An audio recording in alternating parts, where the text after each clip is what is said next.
Hello everyone, welcome to the virtual tour of Electronics Lab. Almost everyone who take the admission in IIT Delhi for BTech program, they comes here to credit the digital lab course. Either you are a double E student or non-double E student. Double E student spend more time here, at least 2 semesters in this lab, one for the analog lab and another for the digital lab. Okay, let's see what you will do in the electronics lab. As I said, this lab run both the courses, analog and digital lab. In digital lab, you play with the digital component like gates, flip-flops, multiplexers. In analog lab, you will dealing with the analog signals, circuits like amplifier, current mirrors and differential pairs. But why we need to do these kind of labs?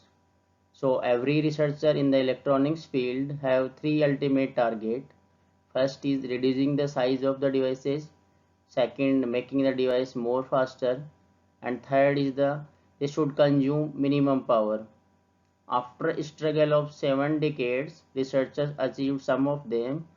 Now you can see in your phone or laptop, one tiny processor has more than 1 billion transistors and they work at a gigahertz frequency range without consuming much power, but is still allowed to do. So before going to that level of research, you must learn ABCD of electronics in these kind of basic electronics lab.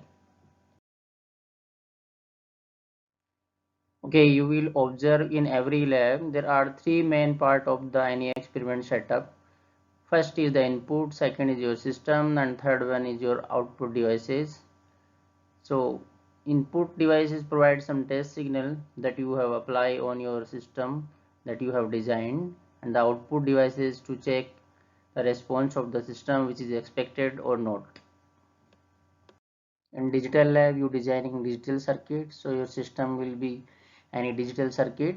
Like I put here half adder as a example, and input could be a function generator to provide the clock to the system, and any power supply or any 5-volt battery could be your input, and the output will be logic analyzer or maybe a 7 segment display, LCD or LED could be your output to check the digital circuit response. Same way in analog lab you designing analog circuits, or you characterize the analog circuits. So system will be any analog circuit, like I put here a current mirror as your system, and input could be a function generator or power supply, same way like digital, and output could be a CRO to check the response of the system. Common instruments that we are using in electronics lab are DSO, function generator and the power supply. So we will provide a brief demo on each of them. Okay, let's start with the DSO. DSO is a very useful instrument that is capable to measure wide range of voltages, frequencies, time period and lots of parameters of your system. It is also capable to measure the unknown frequencies and phase differences, also perform mathematical operations on different signals. So okay, let's see the brief demo on CRO, or we can say DSO. Okay, I will explain the DSO here. Most of you have registered for ELL 100 course, so you might have some idea about the DSO and CRO. If you don't know, don't worry, I will explain here. DSO is an instrument which is used as an output device that check your circuit response or system response that is expected or not that you have designed. So DSO is stand for digital storage oscilloscope, which you can say sibling of CRO, but with the extra features and more capabilities. This Tektronix make model is a 40 MHz DSO. You can see here they come with dual channel, or they also come with 4 channel and 6 channel. Channel means here you can analyze more than one signal at a time. In dual channel you can analyze 2 signal at a time. In 4 channel you can analyze 4 signal at a time, like that. Okay, let's learn about all the important button in the DSO. We call it, this section is a vertical control of the DSO, the blue one, and the black one we call it horizontal control of the DSO, and this section is called trigger controls. In the vertical section you can see there this knob. This is used for the position of the wave. You can up and down the waveform from this knob. This is for channel 1, this is for channel 2, and these knobs are used to change the resolution, or we can say the scale of the channel, per division scale of the channel. And in this horizontal you can use this for horizontal position of the waveform like that, and you can change the horizontal scale per division using this knob like that. Okay, in vertical controls you can see the one more button, that is math button. So this button is help to perform the mathematical operation on the two channels. Like now I have connected one more function generator which give the sine wave, and this one is giving the square wave. We will perform the mathematical operation using this switch among these two signals. So like you just press math, it give you the resultant. Like now operation is addition, so this is the result of addition of these two signals. The red one is the resultant. Now you press again, that is the subtraction of two signal, and now you press again, so it will show the multiplication of the two signals, and again you press, it will show the amplitude versus frequency, that is FFT, means first Fourier transform of the signals like that. Now you can release it. Okay, you can see there's so many buttons here in this line. We call it the sub menu. So every channel has the sub menu also. Once you press this button, it enters into the sub menu. Like this is sub menu for channel 1. You see the button coupling, bandwidth, and the voltage per division, and the probe, and the invert. So I will explain here one by one. Like first button is the coupling. You can see here, once you press this, it's changing the AC, DC and ground. So it means once you press in DC, it passes the DC and AC both. In AC coupling mode, it blocks the DC component and the signal which is below than 10 Hz. And when you press this ground, then all the channel are disconnected like that. So it's very important in the measurement. You have to take care about this, in which coupling mode you are using it. The second button is the bandwidth limit. So in using this button, you can limit the high frequencies. Like now bandwidth limit is set to the 20 megahertz. It means it will block the signal which is higher than the 20 megahertz. So it's a help to analyze the low frequency signal when you don't want to pass the high frequency noise in your signal like that. In voltage per division, you can change the scale coarsely and finely. Like it is set it now coarse. So when you change it, your voltage per division scale from this knob, it will changing the roughly or at the big step size. Once you change it to fine, it will changing very finely. So it is also useful. The next button then is the probe attenuation button, probe X voltage. So once you press this, you see this is the attenuation factor 1x, 10x, which allow you to match the which type of probe you are using. Suppose you are using 1x probe, then you have to set it 1x, and then suppose you are using 10x probe, then you have to be set the setting to the 10x probe. So it is very also useful to matching the probe with the CRO. Go back, and the next button is the invert button, which capable to invert your signal by 180 phase shift. Suppose that the invert is on, your signal is shifted by 180 degree, invert by 180 degree like that. As we are talking about the capability of DSO compared to the analog CRO, here we tell you what is the capability. One is the auto set button. You can see here, once you press this, it automatically find out the your waveform, which type of waveform and what is the range of voltage and frequency. You no need to change the voltage per division and the time per division in scale manually here, or if you don't know which range of signal is there. So you can see here the signal is out of range. You just press it, it automatically set all the scales according to your signal and clearly visible. And the second, one more thing I will tell you, as a analog circuit designer and as a student, you do not use much this auto set button. This is not recommended for the learning purpose, so don't use much. My point is that, okay. The second capability is the measurement. In the analog CRO, we are measuring the voltage and time period and frequency manually using the per division scale. But in the DSO, you can measure, no need to measure, you can see directly from this measurement menu. Like just press measure and enter into the measure menu. Select from here which channel 1. Now it's showing the RMS value 3.6 of this signal. So you can change it which type of measurement you want, like min value of the signal, max value of the signal, and the rise time 10 to 90% reaching time for the signal, and the fall time 90% to 10% reaching time for the signal, and the pulse width, the pulse width from falling edge to next rising edge signal, like that. You can select from this window. Duty cycle also, phase and delay.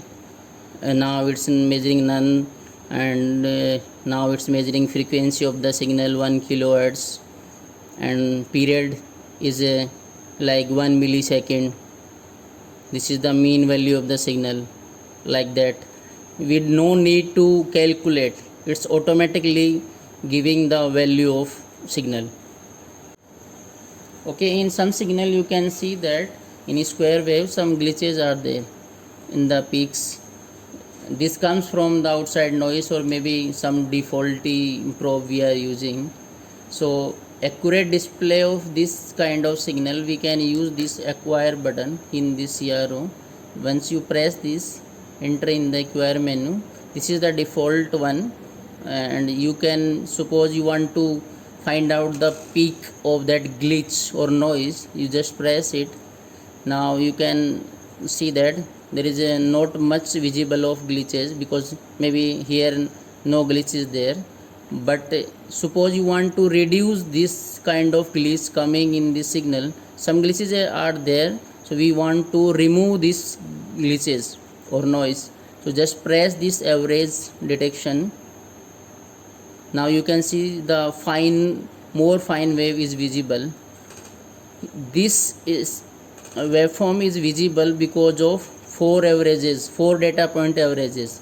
We can increase the averages of data point, like now it's showing the average of 16 data point in the waveform. So more fine wave now visible. Suppose you increase more data point like 64, now it's showing the more visible and fine wave. It's removing the almost all the glitches from the waveform. One more important button or tool in the CRO is the cursor button. You can see here, once you press this, you enter in the cursor menu, and now it is off. You just turn on this.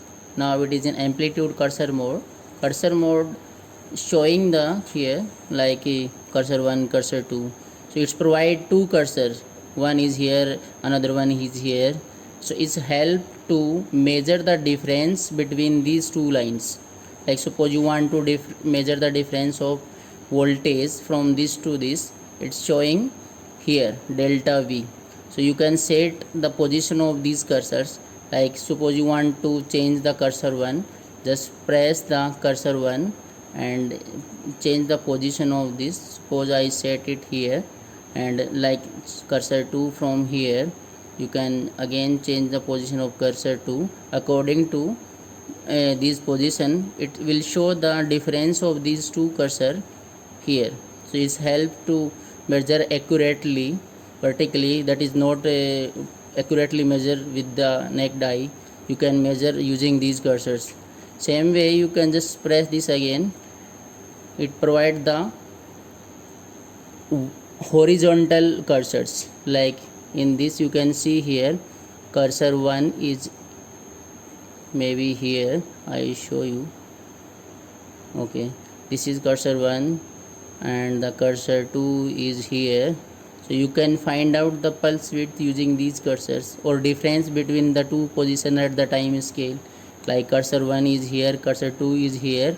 It's showing the difference of delta t here, 1.04 millisecond. It's also giving the value of 1 by t, means your frequency 961.5 hertz. Like that, it's very useful to find out the difference of voltages at the wave and the difference of two data point in the time scale also.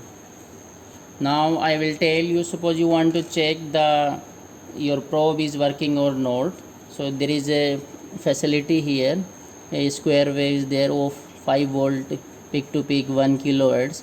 You can check your probe is working or not. You just connect here like that way and press this button. It giving the message here, your probe is working finely. Then it shows the probe check is channel 1 is passed. So your probe is now okay, or your signal is showing perfectly here. Some other things also in this CRO that I have to tell you, like help button. You can find out the manual of this CRO in this section. Okay, like utility. Using this utility you can go inside the self calibration mode. Once you press this, it calibrate the CRO automatically. It will take some time, like that. And other thing, suppose default setup, it will, suppose you press this, it is set up the all the default values in the CRO, scale and frequency, everything. Okay, you must be thinking about ki we have not explained this trigger menu. So I am giving this to you just for homework. Find out what is the triggering in this CRO. Okay, to check our system response, we need some test signal that we can apply on our system. So the second instrument is the function generator. It can generate different kind of test signal with different voltages and wide range of frequency. They also capable to provide the TTLC most compatible clock pulses. So we have to see the demo for this function generator also. Let's see the brief demo of the function generator. The function generator is sometimes called the wave generator also.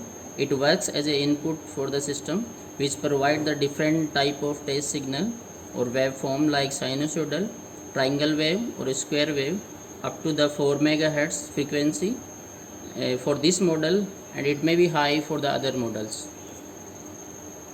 Okay, the first button is the wave button. See this, we can change the waveform using this switch, like is square wave, triangle wave and the sinusoidal, like that. Okay, the second button is the frequency knob. We can increase or decrease the frequency using this switch.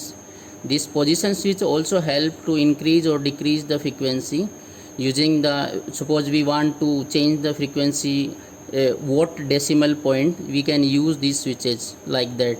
Suppose I want to change at this position, or we want to change the other place, so like that. We can also insert the frequency value directly from these numerical buttons. Like suppose we want 4 kilohertz, just press 4 and then kilohertz button, like that. As I told you, this function generator is capable to provide the frequency range from 1 hertz to 4 megahertz for the sine and square wave.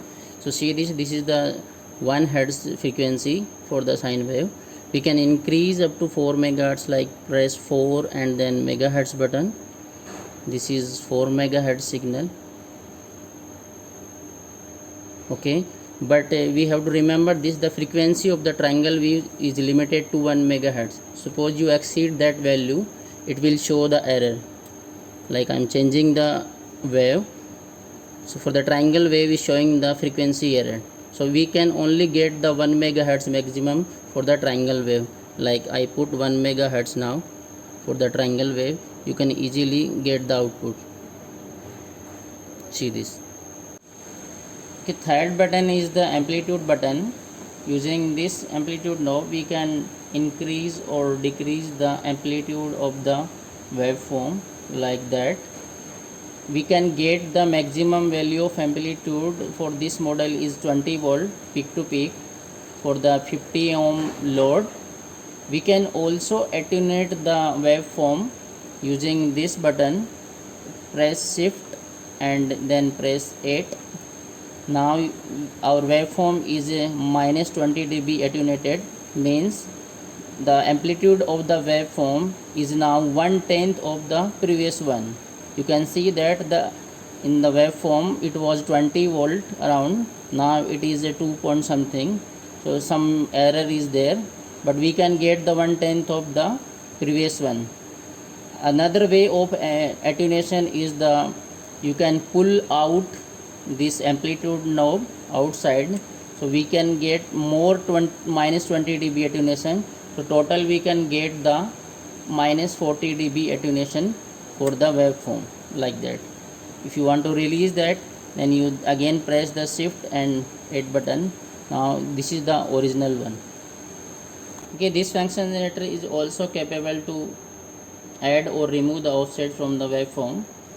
To activate this function, just pull out this offset button outside, then it is activated. Suppose we turning on this button clockwise, it adding the offset to the waveform and shifting the waveform upside. And when you turning on anti-clockwise, then it is removing the offset, or we can say that it's adding the negative offset to the waveform, like that.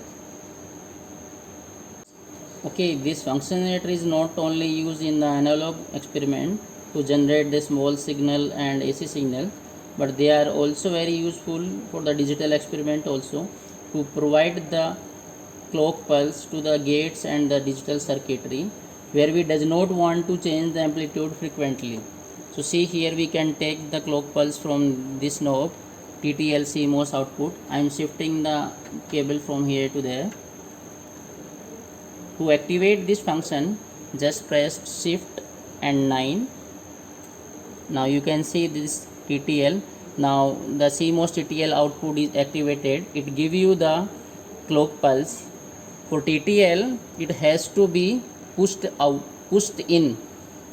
Okay, so it gives the 5 volt for the TTL. Once you pull out, it gives you the CMOS output.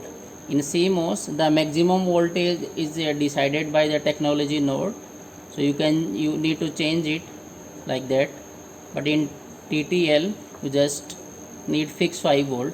So for the TTL, you just push it, and for the CMOS, you just pull out. So in TTL, you will get the fixed amplitude 5 volt, but in CMOS, you can change the input. In this series, the third instrument is DC power supply. It is also useful in both digital and analog lab to provide DC bias voltage for the chips and ICs. Let's watch the short demo on this also. Okay, we have other instrument, that is DC power supply, which provide the DC voltage for the wide range of voltages. They comes in different model according to number of ports. Like the small one is the single port power supply, which gives only the one output. The bigger one is the triple output power supply, which gives the 3 ports. Like this is a 0 to 30 volt and maximum 2 ampere current. The second one is the plus minus 15 volt fixed, this is fixed, and for the half ampere of the current. The third port is for this is the 5 volt DC for the maximum current of 1 ampere. This is small one, the single port power supply, give the 0 to 16 volt variable output and the 0 to 2 ampere for the current range. We can adjust the voltage from this knob for the coarse tuning, and we can change the voltage for fine tuning from this knob. We can also limit the current for the circuitry using these knobs. Once the circuit taking so much current from the power supply and cross that limit, it is shift from constant voltage to constant current mode, and it saves the circuitry. Same way in this big power supply, it is giving 0 to 32 volt variable output for 0 to 2 ampere, and in this port it giving the fixed 15 volt plus 5 and minus 5, but current limitation in this port is the half ampere. Same way in this port it gives the fixed 5 volt DC for the maximum current of 1 ampere. In this triple port power supply, we can see that the negative voltage is also available, plus minus 15 voltage, but in single port there is no negative voltage is available. So in that case we can use two power supply in differential mode, like we have to connect them in series, like this positive terminal of this power supply to goes to the this negative terminal of this power supply. This short terminal will work as a common terminal for the circuit, and this negative terminal of this power supply provide the negative voltage, and this positive of this power supply will provide the positive voltage. In digital lab, students perform half of the experiment on breadboard using the discrete component like gate ICs, and half of the experiment on CPLD board with the help of hardware description language like VSDL and Verilog. Here I am showing how you will use the discrete gate ICs to implement the digital circuits. We use here the 74 series ICs. They are TTL families ICs. You can see they come with the different configuration, like 7400 has a 4 NAND gate. In each gate it has a 2 input and 1 output. Like in 7410 it has a 3 NAND gates, with each gate has a triple input and single output. Pin number 7 and 14 are used to apply bias voltage to the IC. For example, I am showing half at the circuit using a NAND gate only here. For that we need total 6 NAND gates. According to that, we need two 7400 ICs, because each 7400 has 4 NAND gate only. A and B are the input. For them you can use slide switches. Sum and carry are the output. For them you can use LED to check the response of the circuit. You see, pin number 14 is connected to VCC and pin number 7 is connected to ground voltage to bias the ICs. You can see in this 4-bit full adder circuit, the number of gates are 24. As the number of gates is increased in the circuit, it is difficult to design and handle them on breadboard with discrete gate ICs. Troubleshooting is even more difficult than designing. So solution for that kind of problem is EDA tools with the programmable logical devices. This is the smart way of designing the complex digital circuit without any labor work. How EDA tools and PLDs are useful in this method, we need two things. One is programmable logical devices. It could be a CPLD board or a FPGA board. And the second is the hardware description language. That could be a Verilog or VSDL. CPLD and FPGAs are just a family of logical devices, but basic working principle is almost same in both. They have lots of gates inside them. You just tell them that we need these kind of gates and how you want to connect them. For that we need some environment or language that these PLDs can understand and you easily write in simple English syntax. Hardware description language that we use in this lab are Verilog and VSDL. Using that you can model the behavior of your PLD. In electronics lab we have these PLD boards, CPLD Max 3000A and FPGA board RTX 7. There are so many type of EDA tools and PLDs are available in the market with different names. some of I listed here, but they all work same way. VHDL language is a standard language, so all PLDs work on it. Okay, let's see how to use the PLD and VHDL to design or implement the digital circuit. Okay, here we will explain how to use the EDA tools and the PLD devices to implement the digital design circuits. So EDA tool that we are using to program the PLD devices, that is quarter second. You can see here quarter second icon, you just open it.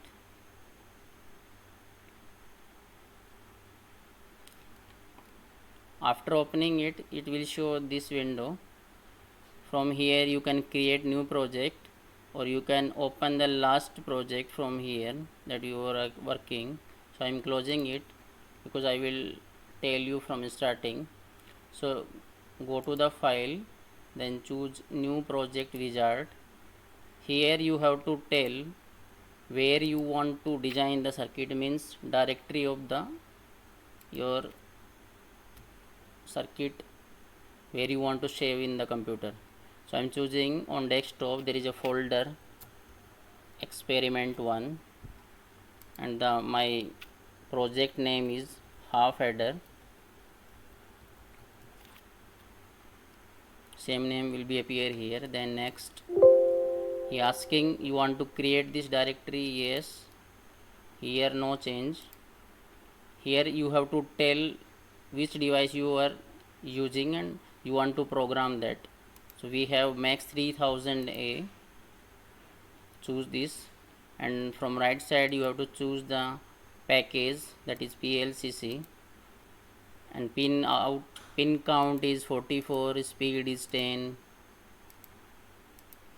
It will show two devices with 32 macro cell and 64 macro cell. I am choosing 64. Then no change. He will show everything here, then finalize it, finish. Your device is appearing here. You can write your VHDL code in this.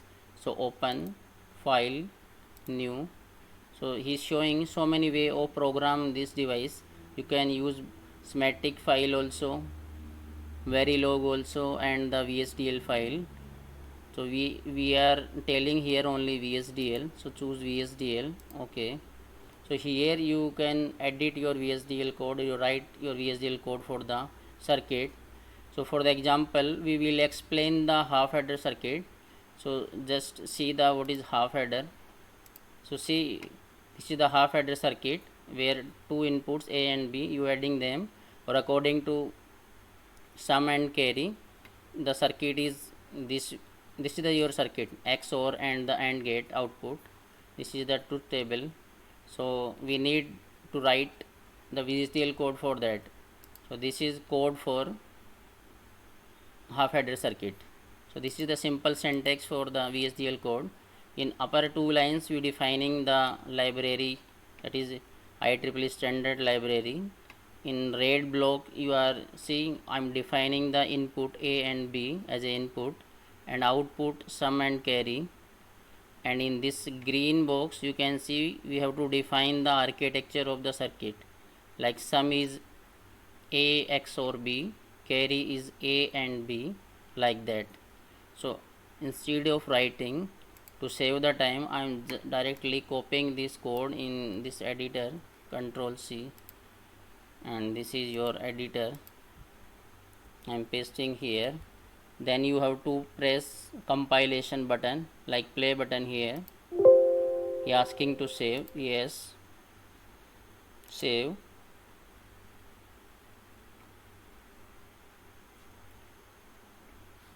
Now it's compiling. You can see the status here, how much time it will take. After compilation it will show the message.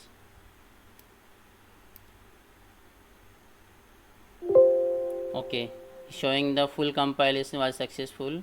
3 warning, no errors. So warning, you don't worry about that. If any error come in the code or any syntax error, that will show here what is the error. like you see this down menu, so many messages are there. Okay, then you have to choose which pin you want to as a input and which pin you want to as a output in your device on your CPLD board. So just go to the assignment, choose pin planner. It will show the layout of your CPLD device max 3000. You can see here. So you see here, this is a 44 pin IC. Okay, so we have to choose input and output according to our requirement. So where we have to find out, so you can see the manual of this device. This is the manual for this device, where you can see this.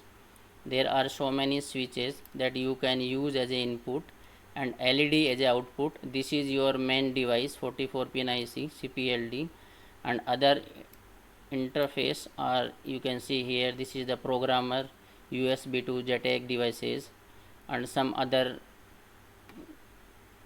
contacts also.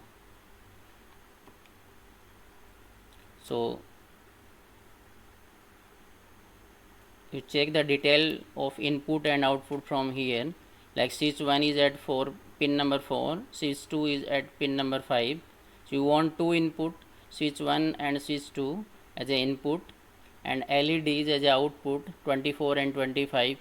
So then choose 4 as a input A from this window, like A is 4, input B at 5, and 24 LED for the sum and 25 for the carry output. Then you have to close this window and recompile it.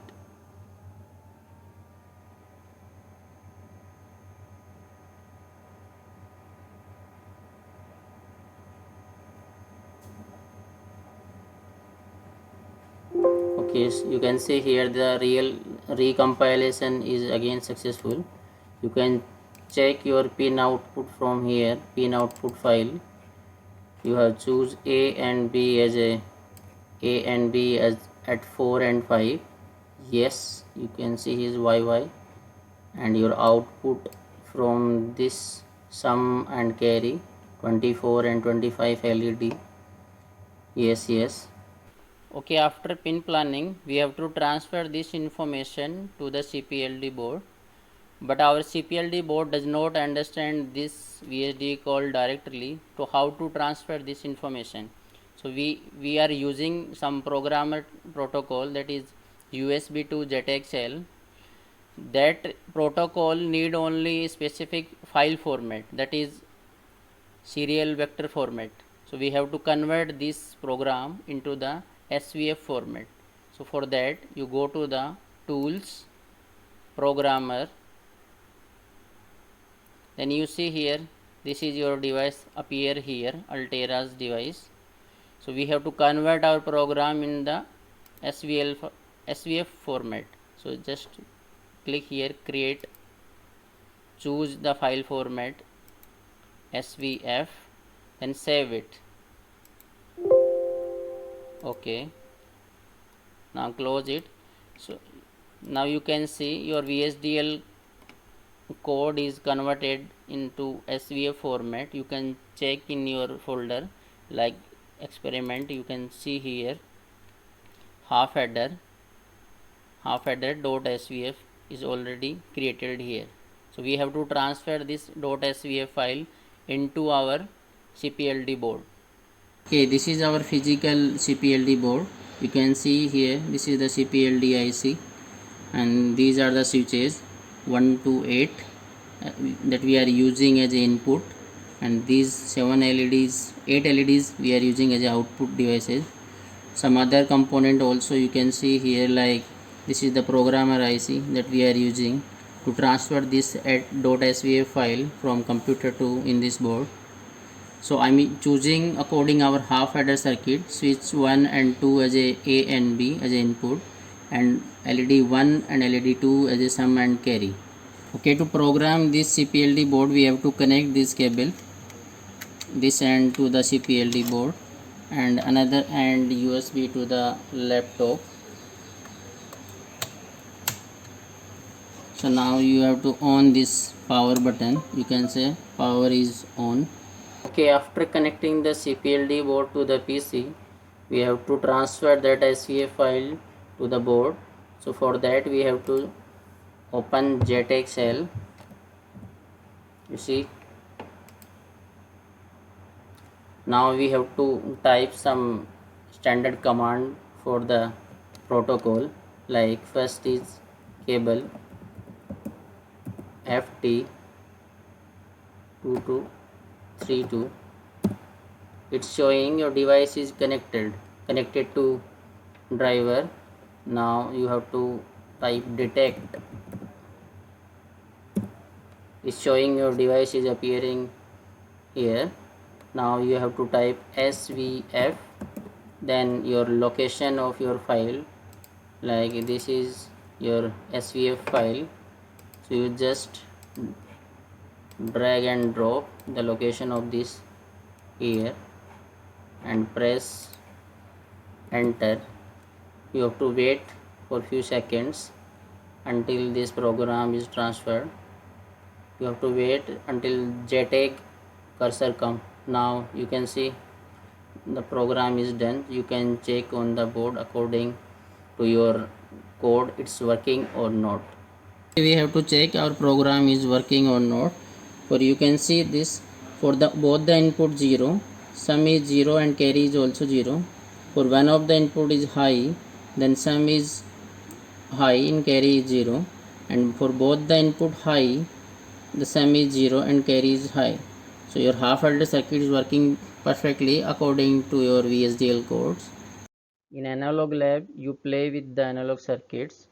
There are lots of things to tell about analog lab also, but everything is not possible in 30-minute video.